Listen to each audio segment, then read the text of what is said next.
तो देखिए सबसे पहले हम डिस्कस करते हैं कि what is a gaseous state.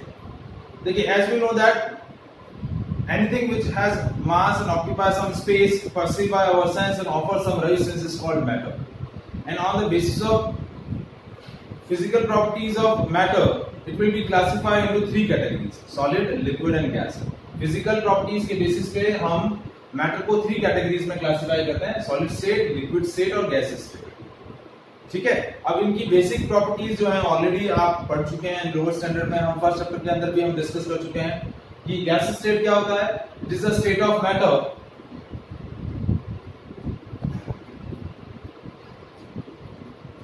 It is a state of matter which has only definite mass, indefinite shape and size and indefinite volume। क्या है? डेफिनेट मास है, indefinite shape and size है and indefinite volume। It occupies the shape of container, it occupies the whole space in which it is kept. So that state of matter is called gaseous state। gaseous state में क्या होता है? Intermolecular force of attraction among particles are negligible।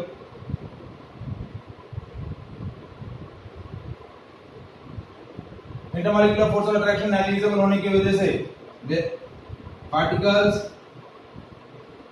possess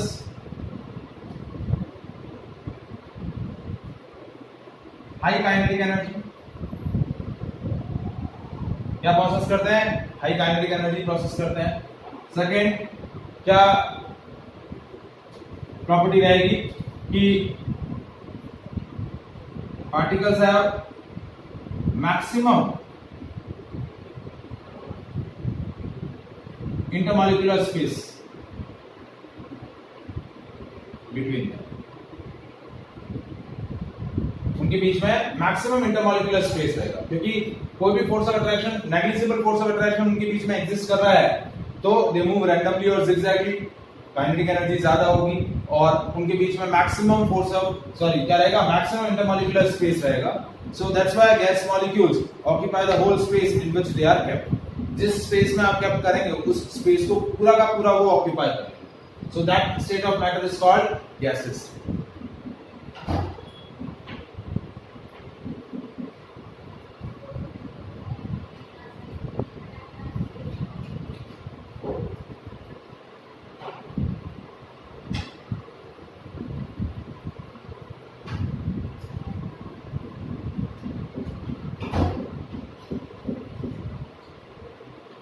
So these are the some normal characteristics about the gaseous state। अब इसमें और भी हम characteristics discuss करें तो they have low density, ठीक है, low melting and boiling point, they showing the diffusion property क्योंकि they have a tendency to mix with each other, तो वो क्या करते हैं? diffusion property शो करते हैं। gases are also known as fluid। क्या बोलते हैं इनको? fluid बोलते हैं because they has a tendency to flow। तो ये कुछ स्मॉल छोटी छोटी प्रॉपर्टीज हैं गैसेस के बारे में, वो हमें ऑलरेडी नोन है। अब हमें बेसिकली गैसेस स्टेट के अंदर हमें क्या डिस्कस करना है? गैस लॉ क्या करना है? डिस्कस करना है। बट गैस लॉ डिस्कस करने से पहले हमें चार पैरामीटर गैसेस के बारे में डिस्कस करना है, क्योंकि गैसेस लॉ जो है उन्हीं चारों पैरामीटर्स का इंटर रिलेशन है। तो कौन कौन से वो पैरामीटर्स हैं?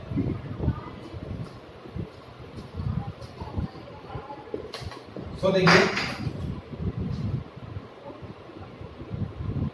डिफरेंट कैरेक्टरिस्टिक्स ऑफ या डिफरेंट पैरामीटर ऑफ गैसेस।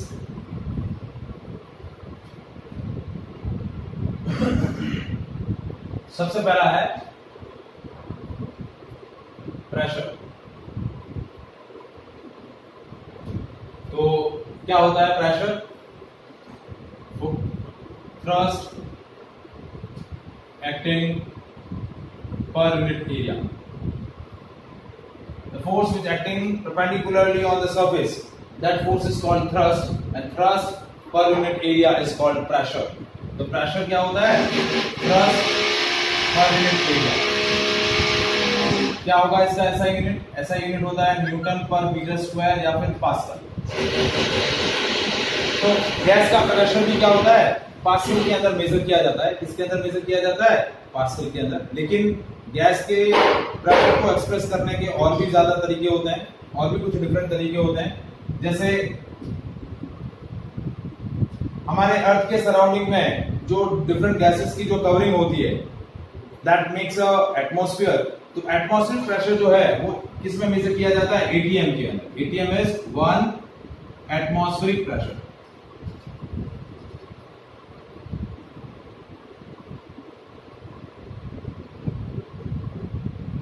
और इसकी वैल्यू पास्कल के अंदर क्या होती है? 1.013 इंटू 10⁵ पास्कल। ठीक है। 1 एटीएम की वैल्यू एक और यूनिट के अंदर मेजर की जाती है, दैट इज 10⁵ बार। ठीक है। एटमॉस्फेरिक प्रेशर को मेजर करने के लिए एक डिवाइस यूज की जाती है, बैरोमीटर। तो बैरोमीटर के अंदर एक ट्यूब होता है यू शेप का, और उसके अंदर मरकरी फिल होती है, और वो मरकरी का जब लेवल कितना हो जाए? 76 सेंटीमीटर। जब उस मरकरी कॉलम की हाइट कितनी हो जाए? 76 सेंटीमीटर या 760 mm ऑफ एचडी। एचडी यानी मरकरी। तो उस लिक्विड कॉलम की हाइट की वजह से जो प्रेशर क्रिएट होगा वो प्रेशर 1 एटीएम होगा। क्या होगा? 1 एटीएम। और 1 एटीएम की एक और वैल्यू होती है, दैट इज इक्वल टू 760 टोर। तो ये एटमॉस्फेरिक प्रेशर की डिफरेंट यूनिट्स हैं, प्रेशर की डिफरेंट यूनिट्स हैं जो हमें ध्यान में रखनी है। तो पहला पैरामीटर जो है वो क्या है? प्रेशर।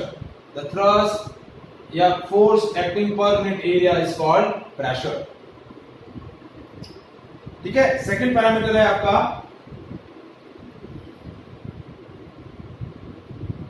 वॉल्यूम। सेकंड पैरामीटर क्या है? Volume. So how can we define a volume? The space occupied by the substance. अब substance हमारा यहाँ गैस है, तो space occupied by the gas is called its volume. अब वॉल्यूम का ऐसा unit, as you know that, क्या होता है? Metre cube. क्या होता है? Metre cube. लेकिन यहाँ हमें वॉल्यूम की प्रैक्टिकल यूनिट यूज करनी है, और वो होती है लीटर। तो 1 litre is equals to 1000 ml, और it is equals to 1000 centimetre cube, और it is equals to 1/1000 metre cube. ये हो गया वॉल्यूम। थर्ड आपका जो पैरामीटर है वो है टेम्परेचर। ये भी हम डिस्कस कर चुके हैं फर्स्ट चैप्टर के अंदर। डिग्री ऑफ हॉटनेस और coldness of a body is called its temperature, और it is a thermodynamic variable which defines the direction of flow of heat energy from one body to another body which is placed nearby to each other. तो temperature है। Temperature को measure करने की बहुत सारी scales हैं, लेकिन यहाँ हम टेम्परेचर जो है वो एब्सोल्यूट टेम्परेचर केल्विन के अंदर मेजर करेंगे। कौन से में किसमें मेजर करेंगे? Absolute temperature. Absolute temperature is expressed in a kelvin. तो यदि टेम्परेचर केल्विन में मेजर करना है तो टेम्परेचर डिग्री सेंटीग्रेड प्लस 273। तो ये आपका क्या आ जाएगा? Temperature in kelvin. ठीक है। आपको टेम्परेचर डिग्री सेंटीग्रेड में दिया हुआ है, तो उसको एब्सोल्यूट टेम्परेचर यानी केल्विन के अंदर रिप्रेजेंट करना पड़ेगा, और वो केल्विन का टेम्परेचर क्या होगा? Temperature degree centigrade plus 270।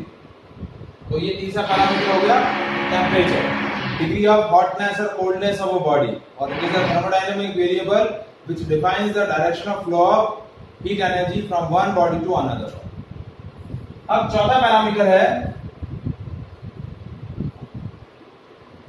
Amount of substance. Amount of substance हम रिप्रेजेंट करते हैं किससे? मोल से। किससे रिप्रेजेंट करते हैं? मोल से। टेम्परेचर को हम रिप्रेजेंट करेंगे कैपिटल टी से। टेम्परेचर को किससे रिप्रेजेंट करेंगे? कैपिटल टी से।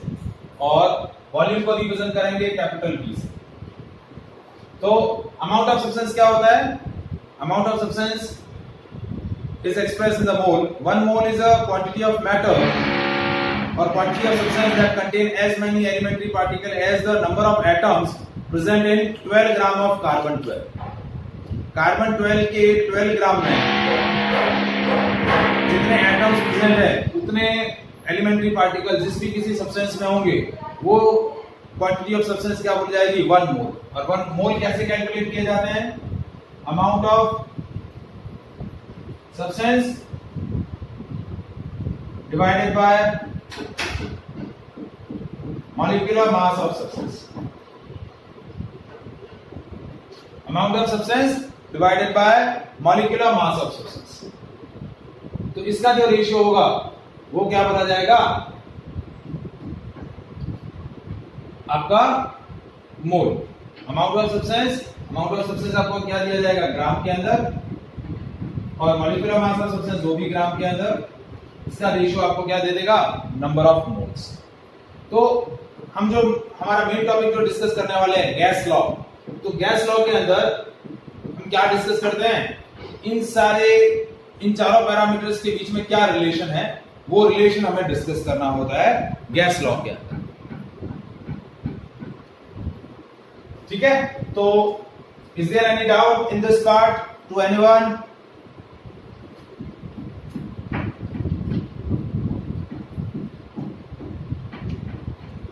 हाँ जी बेटा, इज देयर एनी डाउट? ठीक है, तो अब देखिए, अब हम डिस्कस करते हैं different gas laws.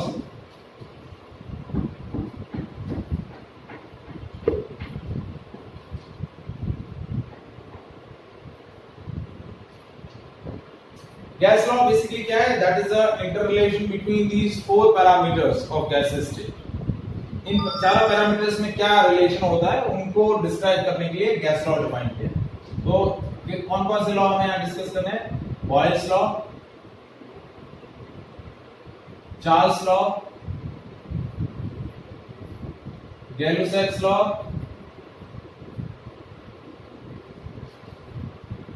Avogadro's law, ideal gas equation,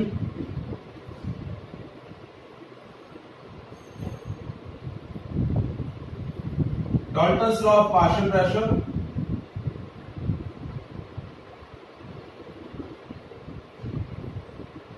and last one is Graham's law of diffusion.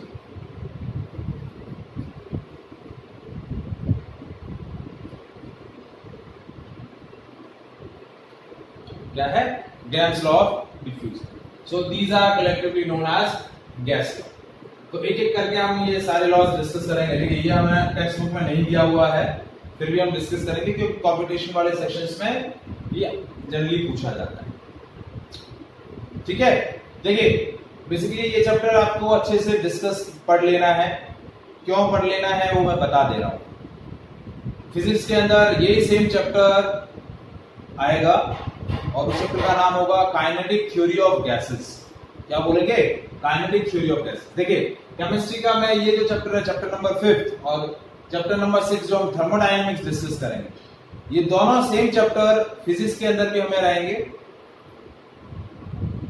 एक का नाम है थर्मोडायनामिक्स ही और दूसरे का जो नाम है वो है gases, kinetic theory of gases. तो मैं इसी तरीके से आपको डिस्कस करूंगा कि दोनों जगह वो कवर हो जाएगा। Is it clear? Yes sir.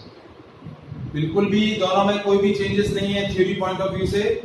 बस चेंज जो है वो क्या है कि कहीं पर कुछ पोर्शन केमिस्ट्री के अंदर है और कहीं का कुछ पोर्शन फिजिक्स का है। केमिस्ट्री में नहीं पूछा जाता और कुछ पोर्शन फिजिक्स में नहीं पूछा जाता है केमिस्ट्री का। तो बस इतना चेंज है। तो हम कलेक्टिवली सारा पढ़ लेंगे, फिर मैं बता दूंगा कि कौन सा केमिस्ट्री में नहीं पढ़ना है फिजिक्स का पार्ट और कौन सा फिजिक्स का केमिस्ट्री का पार्ट जो है केमिस्ट्री में पढ़ना है। वो मैं आपको बाद में डिफरेंशिएट कर दूंगा। ठीक है, तो अब वन बाय वन हम यहाँ डिस्कस कर लेते हैं। सबसे पहला है Boyle's law. So Boyle's law states that at constant temperature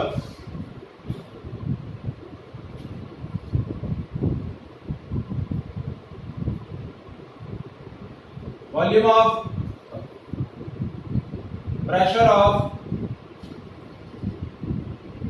definite amount of gas is inversely proportional to its volume. क्या बोल रहा है? Pressure is inversely proportional to the volume, number of moles and temperature both are constant. At constant temperature, pressure of definite amount of gas. Gas का amount definite है, मतलब उसके moles भी constant है. So at constant temperature, pressure of definite amount of gas is inversely proportional to its volume. P is inversely proportional to 1 by P is directly proportional to 1 by V या P is inversely proportional to V. Proportional की sign हम remove करते हैं, constant add करेंगे, constant आ जाएगा k, cross multiply किया, so PV is equals to k. So this is a mathematical equation of Boyle's law. ये क्या बोली जाएगी? Mathematical equation of Boyle's law. यदि हम कंसीडर करें कि एट कांस्टेंट टेम्परेचर एक गैस है जिसका इनिशियल प्रेशर है P1 और वॉल्यूम है V1. मैंने धीरे धीरे उस गैस को क्या किया?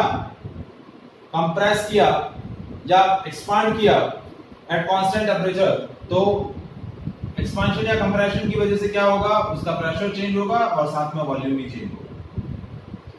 कांस्टेंट टेम्परेचर है तो इक्वेशन क्या बनेगी? P1 V1 is equals to P2 V2. That is equals to PV and that is equals to K. So that is another equation of Boyle's law. देखिए ये इनिशियल प्रेशर और volume था P1 और V1. अब मैं यदि gas को expand करूंगा तो वॉल्यूम बढ़ जाएगा, प्रेशर कम हो जाएगा. गैस को कंप्रेस करूंगा तो प्रेशर बढ़ जाएगा लेकिन वॉल्यूम कम हो जाएगा. तो बट मैंने क्या बोला है कि ये सारे जो चेंजेस कर रहा हूं मैं कांस्टेंट टेम्परेचर पे कर रहा हूं.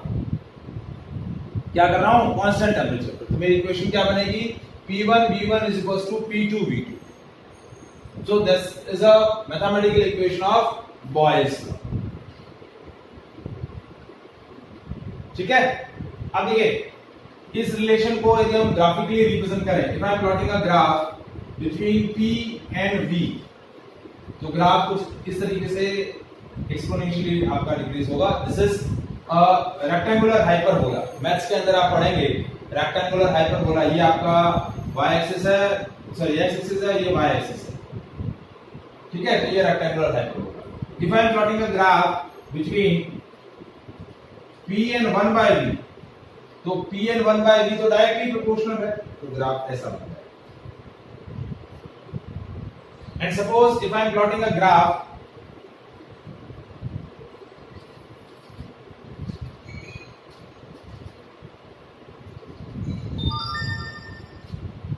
प्लॉटेड बिटवीन PV एंड यहां पर हमने ले लिया P और V.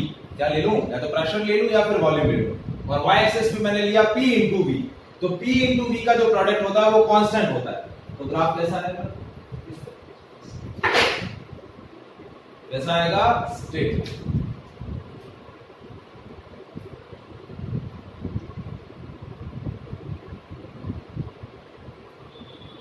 Is it clear?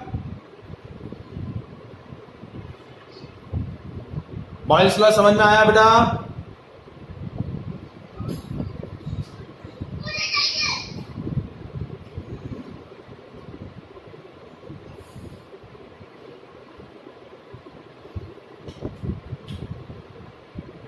ठीक है.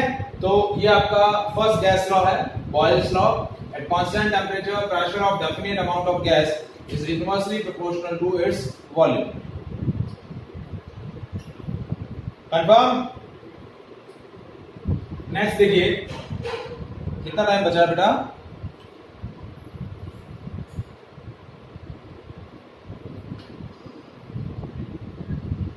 एक मिनट. चलिए ठीक है. तो आज हम यहीं पे डिस्कस करते हैं, बाकी नेक्स्ट क्लास में.